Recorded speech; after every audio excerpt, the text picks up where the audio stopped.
ফেব্রুয়ারিতেই নির্বাচন, এরপর অন্তর্বর্তী সরকার বিদায় নেবে বললেন আসিফ নজরুল।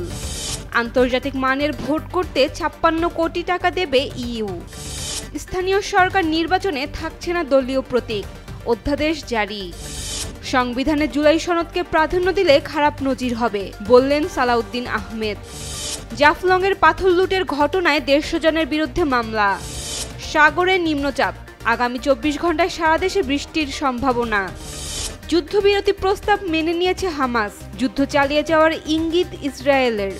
ট্রাম্পের সঙ্গে জেলেনস্কি ও ইউরোপীয় নেতাদের বৈঠক।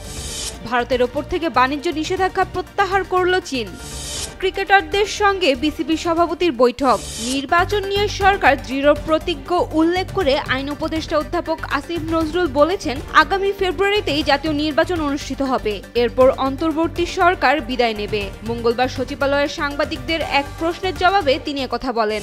বাংলাদেশ যাতে আন্তর্জাতিক মান বজায় রেখে ত্রয়োদশ জাতীয় সংসদ নির্বাচন আয়োজন করতে পারে, সেজন্য ৪ মিলিয়ন ইউরো বা ৫৬,৭৮,৮০,০০০ টাকারও বেশি সহায়তা প্যাকেজ দিবে ইউরোপীয় ইউনিয়ন। মঙ্গলবার রাজধানীর আগারগাঁওয়ে নির্বাচন ভবনে প্রধান নির্বাচন কমিশনার এএমএম নাসিরউদ্দিনের সঙ্গে বৈঠকের পর একথা জানান বাংলাদেশে নিযুক্ত ইইউ রাষ্ট্রদূত মাইকেল মিলার। স্থানীয় সরকার নির্বাচনে দলীয় প্রতীক বরাদ্দের ধারাগুলো বাতিল করে অধ্যাদেশ জারি করেছে সরকার। ফলে এখন থেকে স্থানীয় সরকার নির্বাচনে দলীয় প্রতীক থাকছে না। অধ্যাদেশে সই করেছেন রাষ্ট্রপতি মোহাম্মদ শাহাবুদ্দিন। ইউনিয়ন পরিষদ, উপজেলা পরিষদ, পৌরসভা ও সিটি কর্পোরেশন আইন সংশোধন করে সোমবার এই অধ্যাদেশ জারির ফলে আগামীতে আর স্থানীয় সরকার নির্বাচনে দলীয় মনোনয়নের আইনি সুযোগ থাকছে না। জাতীয় জুলাই সনদ সংবিধানের ওপরে প্রাধান্য পেলে একটি খারাপ নজির স্থাপন হবে বলে মন্তব্য করেছেন বিএনপির স্থায়ী কমিটির সদস্য সালাউদ্দিন আহমেদ। মঙ্গলবার গুলশানের নিজ বাসায় সাংবাদিকদের সঙ্গে আলাপকালে তিনি এসব কথা বলেন। সিলেটের গোয়াইনহাট উপজেলার জাফলং পাথর কোয়ারির পাথর লুট ও চুরির ঘটনায় অজ্ঞাতনামা ১০০ থেকে ১৫০ জনকে আসামি করে মামলা হয়েছে। সোমবার রাতে উপজেলা ইউনিয়ন ভূমি অফিসের কর্মকর্তা আব্দুল মুনায়েম বাদী হয়ে এ মামলা করেন।